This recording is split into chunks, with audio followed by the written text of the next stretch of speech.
Hey everyone, I'm Rachel, and if you missed last week's episode, this is a new series I'm trying out where I'll discuss the most interesting music news, guitar gear news, and new music releases of the week. And I'm quite excited for today's episode. We have some interesting things to discuss. For one, Strandberg has announced their first ever budget model guitar, which is cool because all of their other guitars are super expensive, so I'm excited to discuss that with you. And also I discovered a band that kind of reminds me of Ghost in some ways, and I've been really into their music this past week. They just released a new album as well, so I'm excited to share them with you. But for now, let's get into some music news. I thought the story was amusing. Shavo Dajian reveals he became System of a Down's bassist almost by accident. I've been a long-time fan of System of a Down's music, but I don't actually know that much about the individual members of the band, so it's kind of fun seeing these anecdotes. Basically, he's saying that he had been a guitarist for a long time and was planning to play guitar in the band, but when they were auditioning bass players, they were having some difficulties. As he says here, we were auditioning for bass players, but most of the guys who came in were either too good for the job, or they sounded like they picked up the bass a month ago. There was no middle ground for guys who just groove where the bass is supposed to be. So he just said, what if I play bass guitar while we're looking for a bass player? And I guess it just stuck, and the rest is System of a Down history. I find it particularly interesting that they actually thought some people were too good at bass to play in their band, and they were looking for someone a bit worse who just flowed better with the rest of the band. And that's kind of interesting thinking about that. I know it makes sense because people have different skill sets. Some people might not fit with the level of the rest of the band as well, with the flow of the rest of the band. They might be too precise or whatever. But yeah, just interesting thinking about that. Wintersun's drummer thought it was a prank that Time 2 is finally completed. If you're not familiar with Wintersun, they are a Finnish metal band, specifically melodic death metal, maybe folk metal as well, kind of a mix of different things. They have really intricate guitar parts and awesome songs as well. I really enjoyed their initial album Wintersun and also Time 1, but they've been a bit marred in controversy over how long it's taking them to actually release albums they've been working on for a very long time. Their second album, Time 1, was recorded in 2006, and they initially said it would be released in 2007, but then it got super pushed back and was eventually released in 2012. And after that, they said that Time 2, the follow-up album, would be coming out soon after, and it was expected to be released in 2014. But that didn't happen, and now it's been 10 years, and they just said that it will be coming out this year in 2024. So as it says here, Wintersun began recording both Time 1 and Time 2 all the way back in 2006, and finally Time 2 is arriving sometime in late summer to early fall of this year. So yeah, fans of this band have been waiting for this album for more than a decade and are very excited that it's finally coming to light. So this is pretty funny. According to this, even the members of the band were surprised that the album is finally done. The drummer of the band, Kai Hato, who's actually the drummer in Nightwish Now as well, he said that a few weeks ago, maybe Yari sent us a message in our band chat and revealed that the album is now done. I didn't believe it at first. I had to check the calendar that it's not April Fool's Day because it's been like 16 years since I recorded my parts for it. So yeah, it's just really funny to me thinking that he recorded the drum parts for this album in such a short amount of time in 2006, and it's just coming out now. I'm excited for the album though, and let me know in the comments what you think about Wintersun. DragonForce's Through the Fire and Flames was featured in a Despicable Me 4 trailer during an NFL game. The song is obviously such a classic, and Herman Lee seems like a really fun guy as well. I've seen some of his streams. He said on Instagram, when we started DragonForce, I never thought I would see our music in an NFL playoff TV ad on primetime television, but it happened. I think it's really fun that such a, what could be niche band is so well known and popular, and yeah, it's just a fun song. Long before I actually played real guitar, I played this song in Guitar Hero, like I'm sure many of you did as well. It's kind of interesting, he's actually talked about it before, how they actually only made less than $3,000 for having that song in Guitar Hero, even though it became such a focus of the game, such a thing people wanted to master, which is kind of crazy. But yeah, I'm happy for DragonForce, they are a lot of fun. Now let's talk about some gear news. Strandberg recently announced their first ever affordable guitar. The new guitar they just announced is called the Bowden Essential, and it's their first guitar to come in at under $1,000. It's $999, so basically $1,000. It looks really nice. It's supposed to have all of the main features of Strandberg guitars, but at a lower price point so more people can try it out. And I'm quite excited about it. So I actually haven't had the opportunity to try out a Strandberg guitar yet, although I'd definitely love to. I've always been a fan of how they're doing something unique within the guitar space, and I love their focus on ergonomics and playability.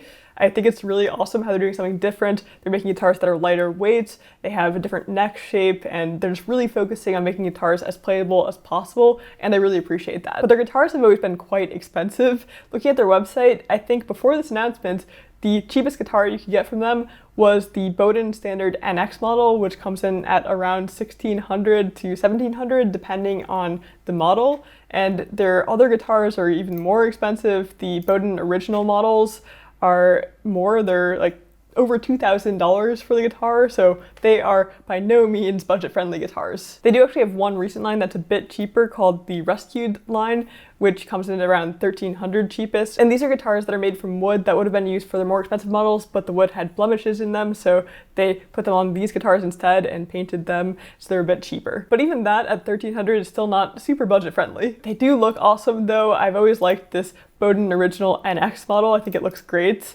and I would love to try it, but we're here to talk about the new Essential model. Right now it comes in 3 different colors, blue, red, and black, and I am drawn to blue immediately just because I like blue guitars, and it's kind of an interesting color. It looks really nice, but honestly the black and red ones look great as well. According to Strandberg, the Bowden Essential is still a true Strandberg guitar that has all of the main features of their more expensive guitars, like the lightweight headless design, which I personally really like, and the special Endure neck profile, which I actually haven't tried. It's kind of an interesting shape.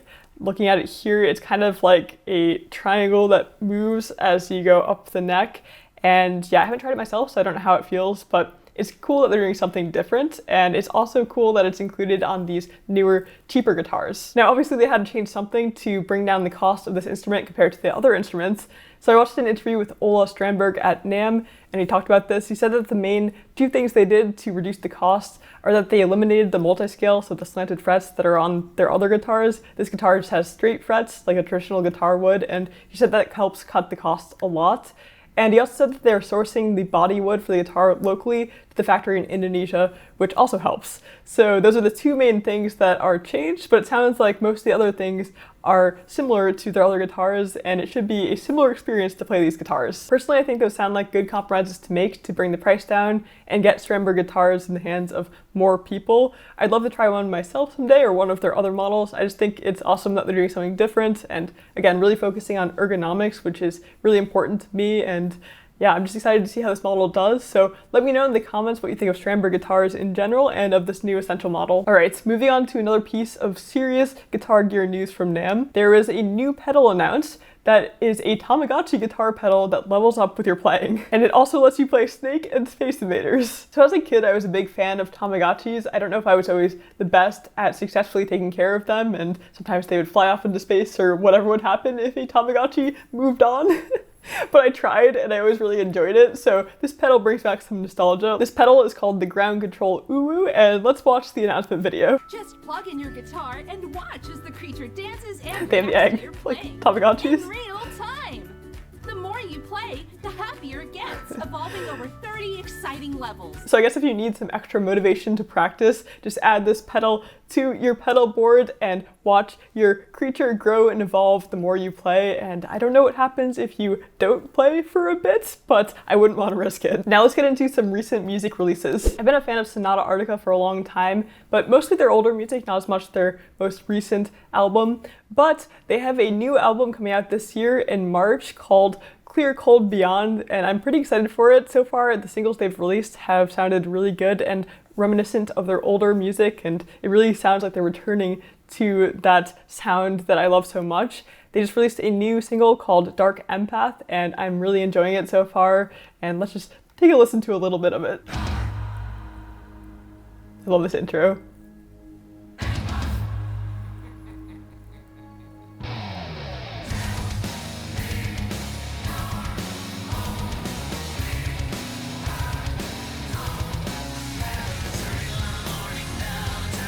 This part really reminds me of their older music.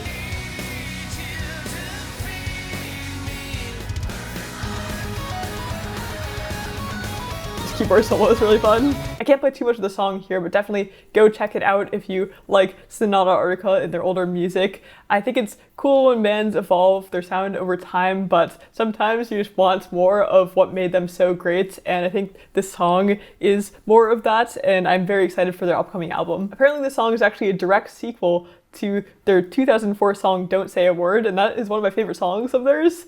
So that's cool to hear that they're kind of evolving on the story they started all the way back in that album. This week I've had one band on repeat. They are a band I actually had never heard of before, but they just released their 5th album. They're called Lucifer, and they just released Lucifer 5, and they have some really great songs. As you know, I'm a big fan of Ghost, and this band reminds me of Ghost in many ways. They have different sounds, but they have similar themes. They're going for a satanic, spooky vibe with their songs, and they're both influenced by older music from the 70s. I think this band is really influenced by Black Sabbath and Deep Purple and Blue Oyster Cult, and their vocals actually remind me a lot of Heart's vocals with Ann Wilson. It's just a really powerful rock voice, and I've been really enjoying their music this past week. I think that they show their influences in the 70s. They sound very retro, but they also have their own unique sound and tone, and yeah, I think they're doing a really great job. Let me just show you a few clips from some of my favorite songs off their latest album.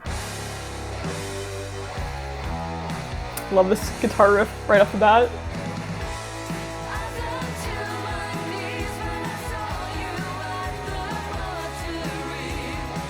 Very catchy. Love this guitar riff as well. It just sounds like I'm listening to something from the 70s, but different, and yeah, I really like it.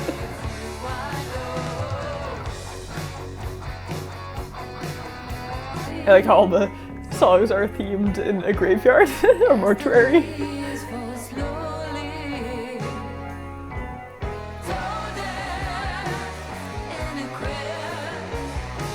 Have such a cool sound to them. So those are my favorites so far from their latest album, but there are a lot of great songs on the album. I really like the whole thing. And I've also started listening to some of their older music as well. I listened to their first album, Lucifer 1, and it has a really great sound and maybe even some heavier songs. So I'd recommend checking that out as well if you do check out the band.